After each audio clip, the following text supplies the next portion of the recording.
Alors, place aux artistes de la journée, place aux artistes de nos vies, de vos vies. Et en tout premier lieu, l'artiste de notre ville, Monsieur Arnaud Péricard, notre maire.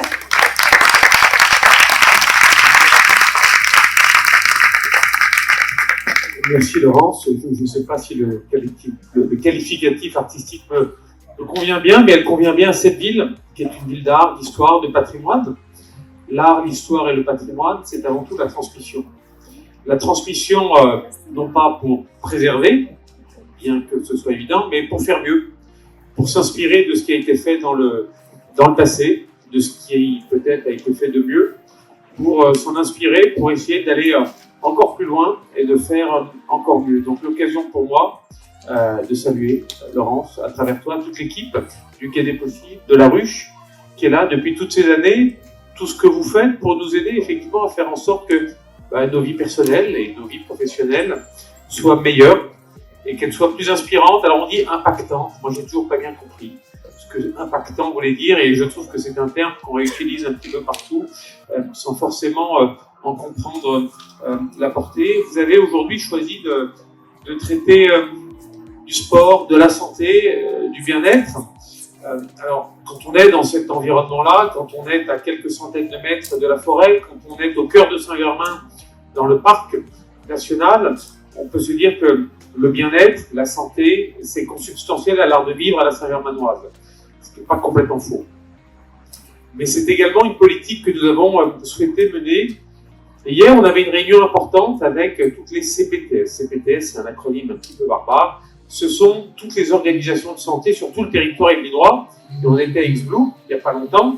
On était plusieurs centaines de professionnels de santé. Et il y avait même la ministre qui était là. Et c'était l'occasion de rappeler que si on m'avait dit, avant la crise pandémique et avant la crise sanitaire, que les villes allaient devenir des acteurs importants du monde de la santé, je pense qu'on ne l'aurait jamais cru parce que ce n'était pas dans nos compétences. Et la santé était l'affaire avant tout des pouvoirs publics et des pouvoirs sanitaires. Ce n'était pas l'affaire des communes. Et puis la crise sanitaire a changé ça. Un certain nombre d'entre nous ont essayé de voir comment on pouvait être utile et comment en fait il fallait se prendre en main parce que personne ne s'est véritablement occupé de nous. Et l'idée, c'est pas de dire que l'État s'est pas occupé des villes, etc. C'est après tout, on a voulu un monde décentralisé, une organisation décentralisée. À nous d'en assumer les conséquences et à nous de gérer au plus près de nos habitants. Mais c'est à partir de ce moment-là que la problématique sanitaire, que les questions liées à la santé sont venues pour le coup nous impacter effectivement et pour le coup durablement. Alors, une ville santé, qu'est-ce que c'est ? Je pense que c'est une ville d'abord qui essaye d'analyser, de diagnostiquer peut-être sa fragilité autour de la santé. Il faut savoir que l'un des plus importants déserts médicaux, je ne veux pas noircir un petit peu cette matinée, mais c'est l'Île-de-France. Et que l'Île-de-France est l'un des territoires, qui plus est en grande couronne, où la crainte de la désertification médicale est la plus importante et où on a de moins en moins de médecins pour des tas de raisons que je n'évoquerai pas ici, mais que vous pouvez peut-être aisément comprendre. Alors, il faut qu'on se retrousse un petit peu les manches, que l'on voit ce que l'on peut faire, qu'on analyse les besoins, qu'on essaye, nous, villes, de fédérer un peu toutes ces énergies et surtout d'insuffler une espèce d'état d'esprit pour que tout le monde apprenne à travailler ensemble dans ce secteur de la santé. Ça veut dire l'hôpital public, ça veut dire les cliniques privées, ça veut dire la médecine de ville, ça veut dire aussi toute la parasanté ou toute la santé d'accompagnement, toutes celles et ceux qui ne sont peut-être pas médecins ni kinés, mais qui peuvent être ostéos, qui peuvent être accompagnants, qui ont développé aussi des nouvelles formes de thérapie, qui ont pleinement leur place dans l'univers de la santé aujourd'hui et qui de toutes les manières apportent aussi du réconfort. Et tout ça, vous mélangez dans une grande marmite, vous remuez un petit peu, et il faut que ça prenne. Voilà, il faut que ça prenne, il faut que ça crée un écosystème qui soit favorable au bien-être et au mieux-être, en tout cas de nos habitants. Et quand en plus, vous rajoutez une petite bloc de sport, un petit bloc de Lego lié au monde du sport, on arrive à avoir un peu ce que l'on essaye de faire en place, ce que l'on essaye de faire avec l'hôpital, qui est labellisé maintenant sport et santé. Il y a un département d'ailleurs autour du sport qui est très important, c'est-à-dire faire en sorte que les gens prennent mieux, en tout cas davantage soin d'eux, avec une pratique sportive qui soit régulière.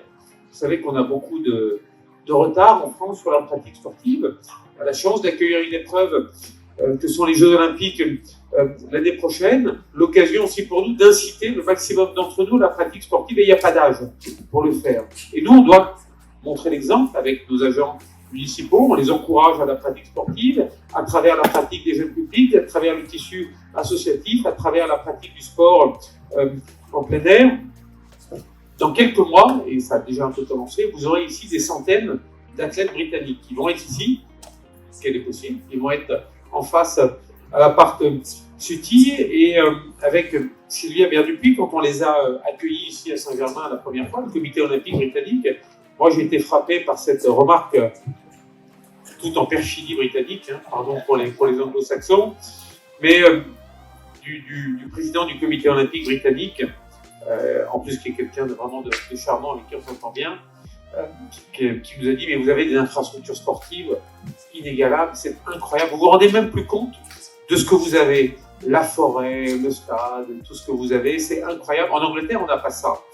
Et il rajoute à la fin de son propos, il dit, c'est vraiment exceptionnel tout ce que vous avez, mais ce que je ne comprends pas, c'est pourquoi avez-vous aussi peu de médailles. Donc voilà, je me suis dit, c'est une belle entrée en matière avec nos amis britanniques qu'on va accueillir. Et puis quand j'ai eu après le président en tout cas les responsables du comité olympique français nous dire, mais vous en faites trop pour les Anglais. Doucement, laissez-nous monter un petit peu.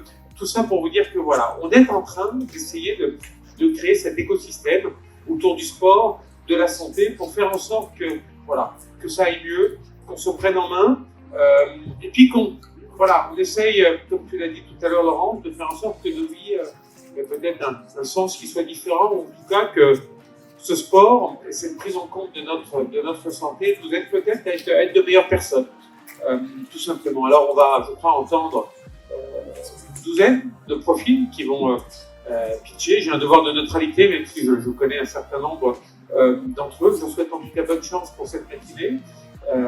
Vous dire que c'est toujours un plaisir pour moi que d'être avec tous les élus qui m'accompagnent aujourd'hui à Talent-en-Laye. Je crois que c'est un événement qui s'installe maintenant dans la vie de la ville, et qu'on sera en tout cas, et qu'on est toujours heureux de faire partager au plus grand nombre. Alors, bonne matinée de travail, de pitch aux uns et aux autres, et je crois qu'il se passe des choses tout au long de la journée ici au Quai des Possibles. Merci beaucoup.